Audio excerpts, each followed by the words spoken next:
Can we talk for a moment afterward? Huh? Oh, yes. I'm sorry for keeping you. Please, have a seat here. At the stepchild school event, the homeroom teacher called me over. Please divorce your husband. Huh? Oh. I'm sorry. That's not what I meant. Well, it's not that it's wrong, but that's not exactly what I wanted to say. Teacher, please calm down. I'll listen to what you have to say properly. I was taken aback by the unexpected words, but it seemed that the teacher was quite flustered and had just made a mistake in how to convey the message. I calmed the teacher down and listened to what they really wanted to say. Please listen calmly. Actually, your son. The teacher's words were shocking. I see, so that's why the request to divorce my husband. This was definitely information that required an immediate divorce. After hearing what the teacher said, I decided to proceed with the divorce. I am Aman. I am 38 years old and work as a nurse. I married Ezra, who is 6 years older and works in a company, 10 years ago. Now, we live together with our 12-year-old son, Sean. The fact that we are in our 10th year of marriage and our son is 12 years old is not because I gave birth before marriage. This is my first marriage, but my husband is a divorcee, and our son is his child from a previous marriage. It seems that the chance of a father gaining custody of a young child is about 10%. Nevertheless, my husband was able to gain custody of his son because the reasons for the divorce were his ex-wife's infidelity, mismanagement of money, and her lack of economic power as a stay-at-home mom. Indeed, I agree that it would be impossible to leave a child with such a mother. Since I have been living with him since he was 2 years old, he sees me as his real mother, and I, of course, treat him as my real son. I'm home. I'm off. Hold on. I always say homework comes first. And you need to put away your bag yourself. When I hear my son's voice from the entrance, I shout from the kitchen towards the entrance. I stop preparing dinner and head to the entrance, but my son is already gone. Instead, a backpack left behind like a stand-in lies there. My son prefers playing outside to playing games, so he throws his backpack at the entrance when he comes home from school and immediately goes out to play. I always scold him for not doing his homework and not putting away his backpack. However, even though I am angry with my words, the role of being a mother feels real, so I am a bit pleased inside. Even while feeling exasperated, I pick up the backpack with a smile and take it to the children's room. Well, I'll leave the morning duties to you. Leave it to me. Have a good day. One evening, after finishing preparing dinner, I started getting ready for work. As a nurse, I have night shifts and work on weekends. I cannot return home before the next day's work and my son's school time during night shifts. Also, since I have day shifts on weekends, I am often not home on Saturdays and Sundays. However, when I am not around, my husband takes care of things at home. Life is smooth because my husband is cooperative with housework and childcare, and we have been living happily without particular troubles. But, on the 10th year of our marriage, that happy life began to come to an end. When the three of us eat dinner together, my son always tells us about the day's events. Hey, listen. Today, I saw a bird catching an insect. It swooped down from the sky and snapped it up, then flew back up immediately. Oh, that's a rare sight. It must have been quite a sight. Although my son talks very happily, since it's just a normal day for a grade schooler, the content of his story isn't particularly interesting to us adults. However, my husband and I listen to his story with smiles and nods as he desperately tries to convey what he saw and felt. I look forward to having dinner together with my family more than anything, as it lets me experience happy family time. Such an enjoyable dinner suddenly turned dark. Didn't you play with your friends today? Did anything fun happen? Not really. Oh, it's unusual since it's Sunday and you usually have more time to play. So, where did you play today? The usual park. During dinner, my son, who usually chatters away, suddenly became aloof and spoke only the bare minimum. The dinner time without my son's voice felt lonely, and the clattering of dishes echoed emptily. Moreover, my son became aloof not only during dinner but throughout the house. Thank you for the meal. Sean, how about playing a game with Dad afterwards? No. Until now, my son would watch TV, play games, or lounge on the sofa after dinner.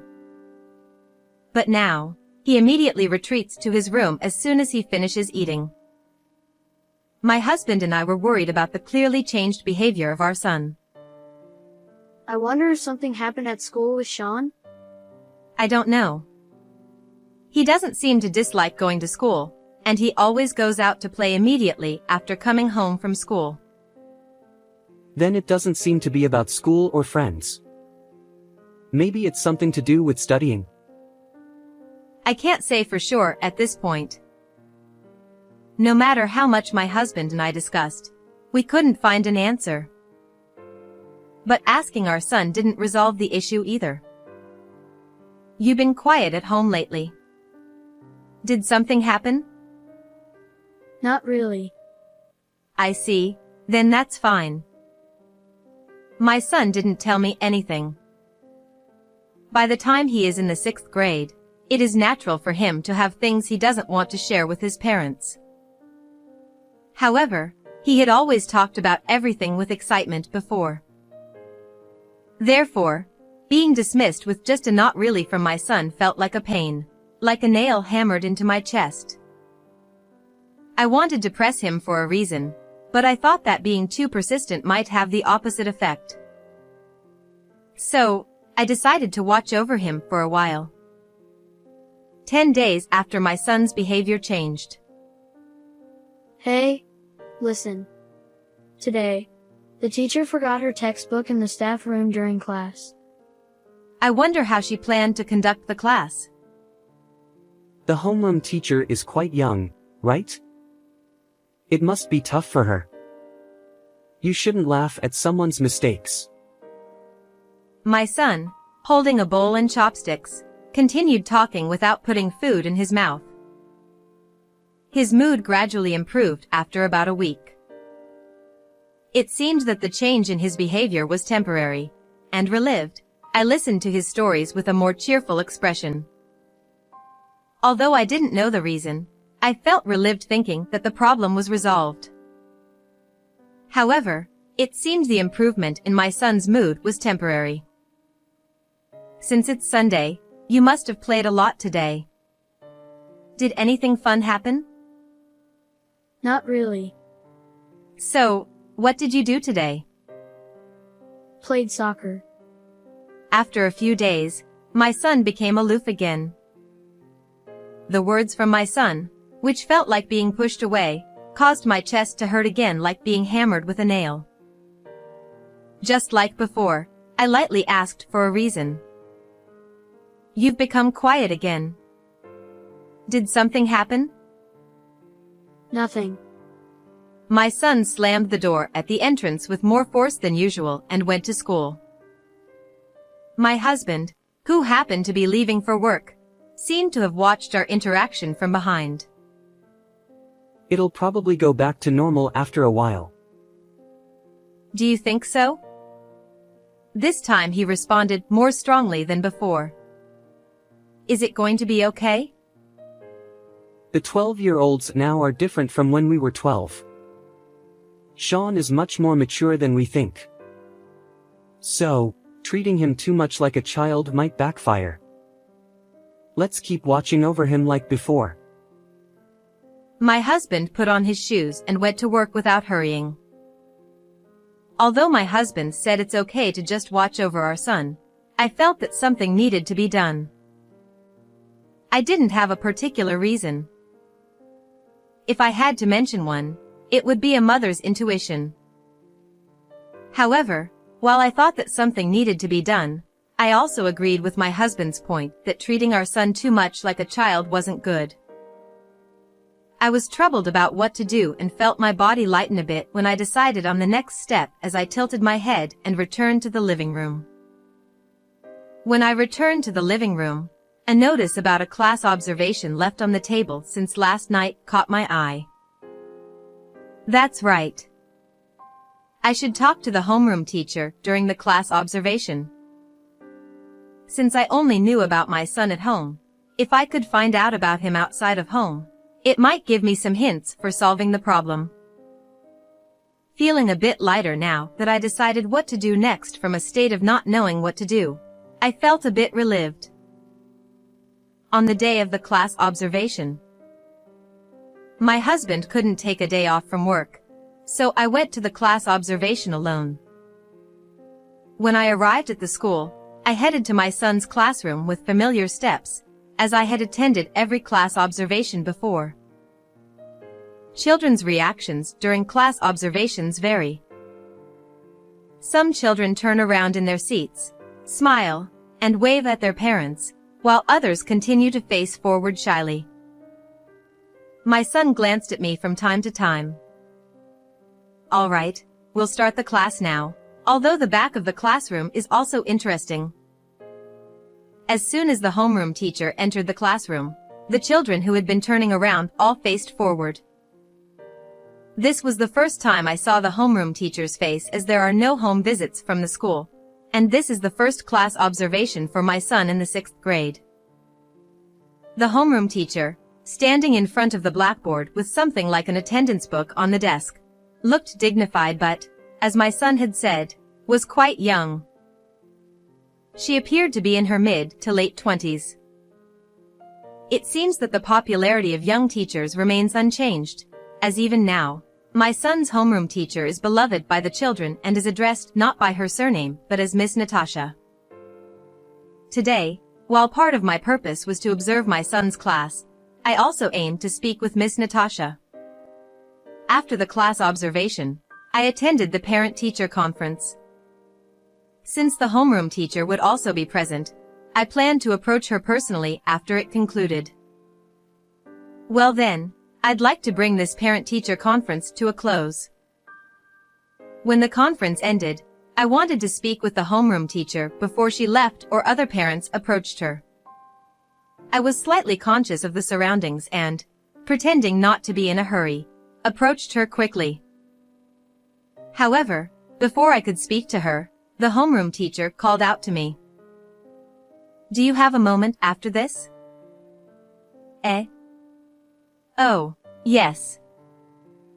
I stopped my approach, waiting for the other parents to leave the classroom where the conference was held. Once the other parents had left, the classroom became so quiet that I could clearly hear noises from outside the window and the hallway. I'm sorry for making you stay. Please, have a seat. I sat in a chair, and the homeroom teacher took a seat across from me.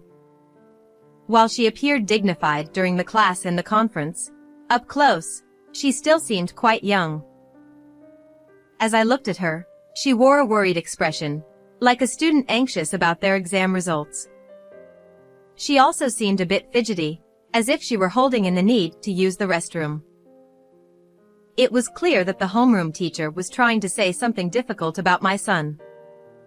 To brace myself for whatever words might come, I tensed up, preparing for the worst. Please divorce your husband. I had braced myself for something related to my son, but instead, the teacher spoke about my husband and even suggested a divorce. I was taken aback by this unexpected revelation. Oh. I'm so sorry. That's not what I meant. Well, It's not that it isn't what I meant, but what I want to say is something else, It seemed the teacher, too nervous, had skipped over the explanation.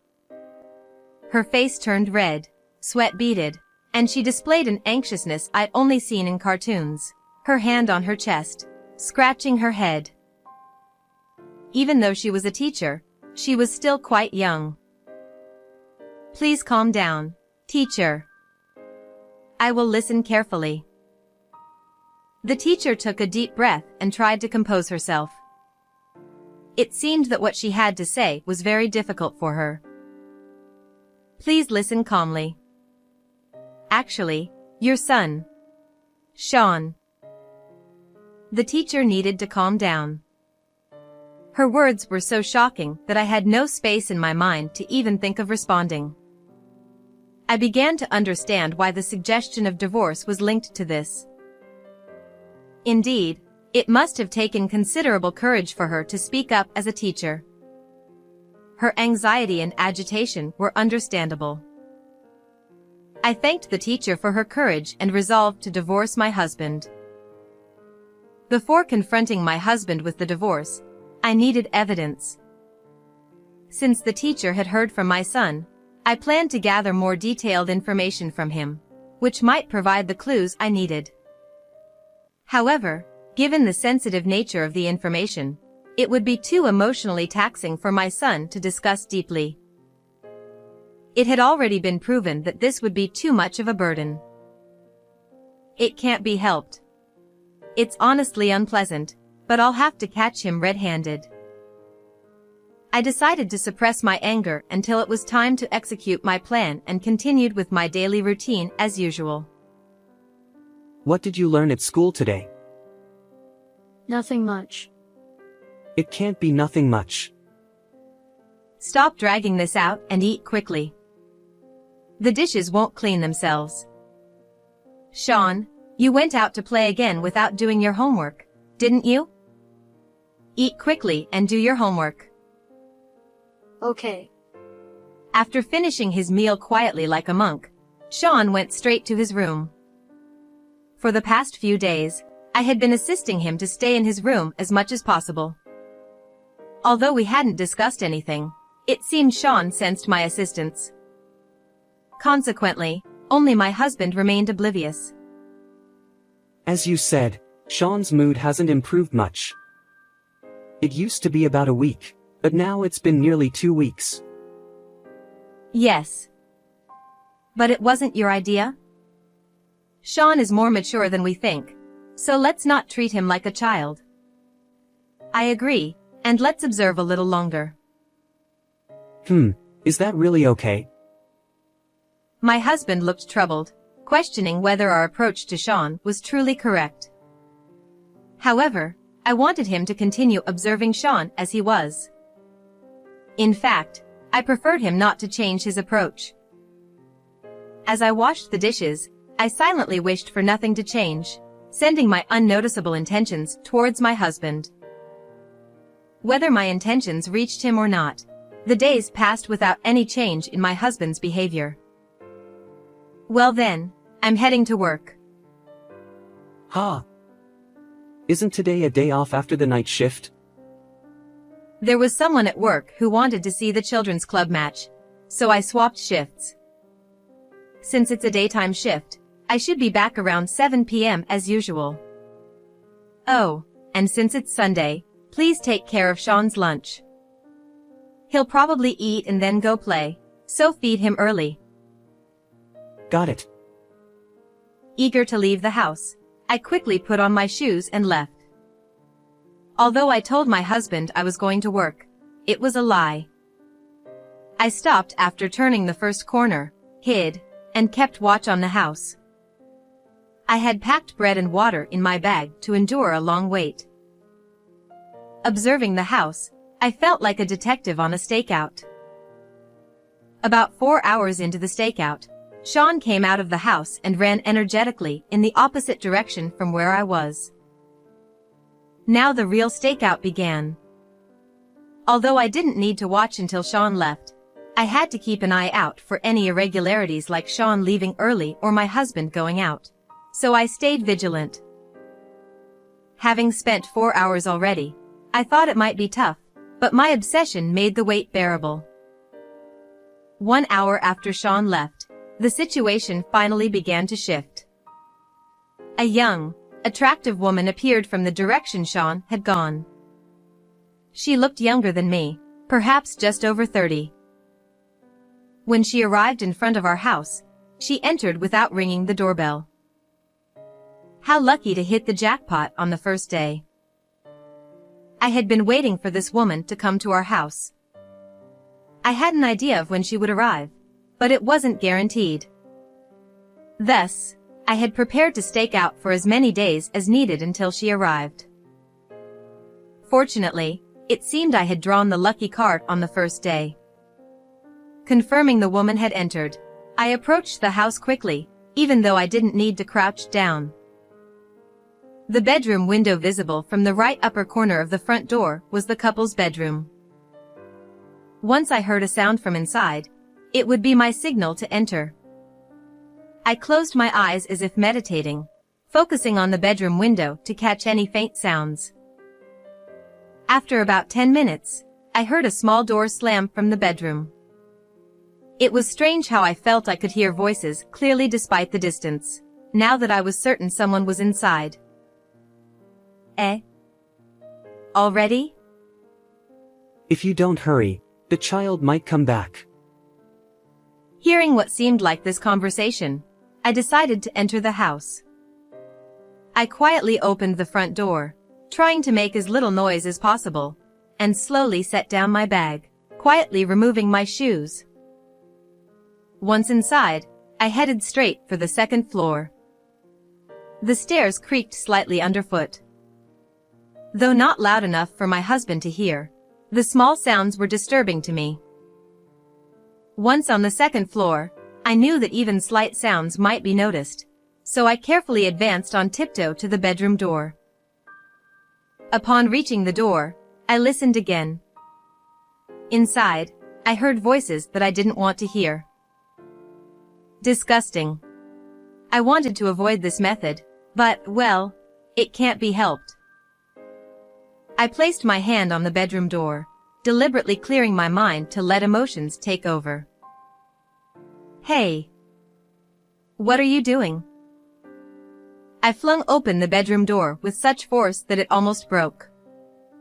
My husband, startled, jumped out of bed, and the woman quickly covered herself with the blanket. Why are you here? Looking at the bed where my husband and the woman were, I saw their clothes scattered on the floor. I stomped loudly towards their clothes, deliberately making noise to vent my frustration. What are you planning to do? Without saying a word, I gathered the clothes, opened the window, and threw them outside. With this, the two couldn't escape and would have to listen to me. Both of you, sit on the bed. Unable to escape, the two complied with my instructions, sitting on the bed in their nakedness, which was quite humiliating. Why are you here? Wasn't it supposed to be work? It's a lie. I thought if no one was home, a woman would come to the house. How did you know that? It's because Sean saw what you were doing. Huh? What do you mean? The son's behavior changed because he witnessed his father's affair. The father had invited his mistress to the house on a Sunday when I was away for work all day, and the son was out playing until evening. However, because his friend couldn't come over due to family reasons, the son came home early one evening. At that time, he encountered the affair, didn't know what to do, and left the house again without letting his father notice. Although he is 12 years old, he should understand that an affair is wrong. More than that, witnessing such a scene between parents would be traumatic. As a result, while he behaved normally at school or with friends, he became unsure of how to act at home and started isolating himself in his room when his father was present. it's more accurate to say he couldn't say anything rather than he didn't tell me. Since even I felt sickened by it, the shock for him must have been significant. Don't lie. He's had times when he seemed fine, right? If he knew about us, he wouldn't be fine. It seems he trusted you and checked on the following Sunday. The son apparently didn't want to believe his father was having an affair. Therefore, the following Sunday, he pretended to go out to play and came home early. Since the affair didn't occur that day, he decided it was just a misunderstanding or a one-time thing and tried to forget about it. However, to be sure, he checked the following Sunday as well, and the affair did take place. The son, having witnessed his father's affair again, changed his attitude at home once more. How do you know so much? Sean didn't say anything, did he? Yes, he didn't say anything to me. I couldn't ask Sean for details about such things. Then how do you know so much? It's strange. Sean couldn't tell me, but he talked to his homeroom teacher. Ha! The son, having witnessed his father's affair twice and not knowing what to do, consulted his homeroom teacher. The teacher was young and popular, well liked by the children. The teacher was someone the son could talk to easily and rely on. When the son consulted the teacher conveyed what the son had said to me during a parent-teacher conference. As a teacher, I can't delve too deeply into personal matters. Therefore, I will only convey what Sean has shared and the issues he is facing. The teacher prefaced the conversation by indicating that as a teacher, they couldn't go into too much detail or identify the third party involved in the affair. However, the teacher spoke in a way that hinted at the gray areas. Please listen calmly. Actually, your son, Sean, said that his father was bringing an unknown woman into the house. Bringing unknown people into the house is a problem, isn't it? Yes, it seems he often calls women over on Sundays, and Sean was scared of the presence of unfamiliar adults and didn't let them into the house. That must have been frightening for him. The teacher avoided direct expressions like your husband is having an affair or please divorce for Sean's sake and instead indirectly conveyed that the affair was happening and that Sean had witnessed it. At first, in my panic, I asked for a divorce, but after regaining my composure, the teacher handled the situation appropriately. Reflecting later, it's possible that the initial request for a divorce was part of the teacher's strategy to make the indirect expressions more understandable. Having received sufficient information from the teacher, I no longer needed to ask the son about his father's affair and was able to come up with a plan to stake out the house on Sundays. Since the affair was witnessed, we don't need any more evidence, right? Will you sign the divorce papers right now? Ha! Divorce? Of course. There's no way I can continue with someone who brings women into the house. You be quiet. Ignoring the mistress, dealing with the husband was the priority. I thrust the prepared divorce papers at him and had him fill out the necessary parts while still in his underwear. I asked him something that had been on my mind. You were divorced from your previous wife because she had an affair, right? You should know how horrible an affair is. So why did you have an affair? Well, there were times when you and Sean weren't home, and I met someone I felt good about. So, even though he had suffered from being cheated on, he couldn't resist his desires. I don't think all men are unfaithful, but is this how men are? At the very least, it seems the husband was a terrible man. Glancing at the mistress, she was glaring at the husband with a frightening expression, like a fierce deity. It was clear she had things she wanted to say, but she was holding back, fearing that speaking up would make me yell at her again. Her hands, placed on her knees in a sitting posture, were clenched into fists and trembling. Have you written it? Then I'll hold on to this. We can discuss the details another time. Details? You can't just submit this piece of paper and say, okay, divorce. There are discussions needed for things like alimony, property division, and custody, right? I had my husband fill out the divorce papers, but I couldn't submit them immediately.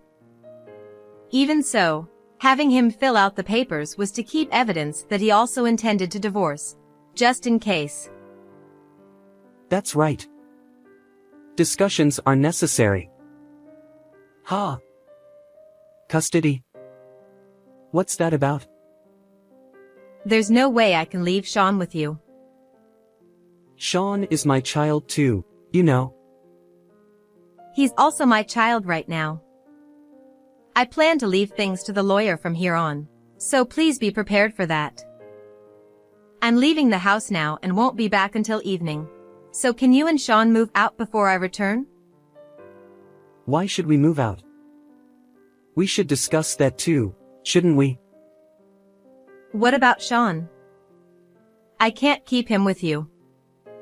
Or should I tell him to stay outside somewhere? Well, I see. All right. I'll move out. I decided to leave the two of them behind for now. As I was putting on my shoes at the entrance, I heard shouting from the second floor. What's going on? Why do I have to go through this? I don't know what she discussed with my husband, but I think she's equally at fault for the affair. I'll make sure to claim alimony from both my husband and his mistress, so be prepared. With a smirk on my face, I put on my shoes slowly and left the house. Having caught my husband in the act of the affair, I was able to finalize the divorce on terms that were almost exactly what I wanted. I made sure that both my husband and his mistress paid alimony, and I was awarded custody. Although I thought custody might be difficult, the reason for the divorce being the affair and the respect for my son's wishes allowed me to gain custody of him.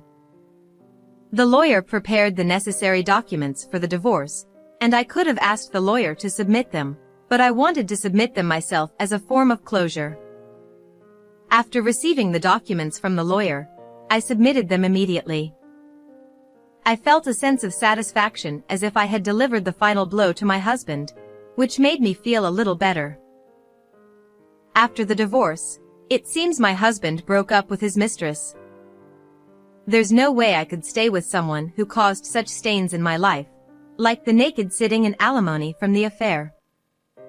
The angry outburst from the mistress on the day I confronted my husband was probably filled with all the answers that followed. My ex-husband ended up alone, having lost both me and his beloved son.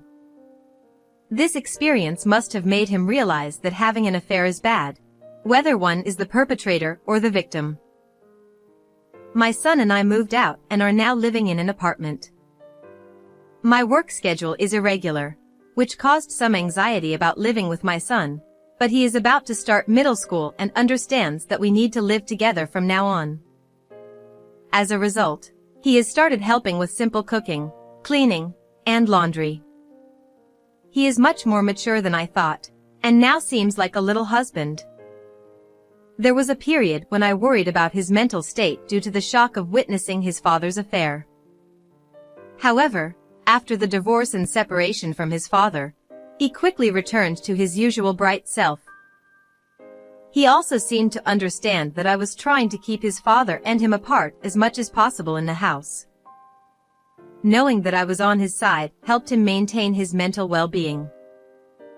The homeroom teacher suggested that he talk to the school counselor, but he said he didn't need it.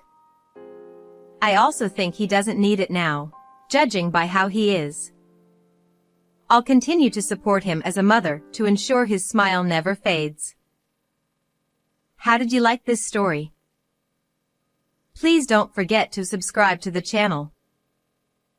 See you in the next video.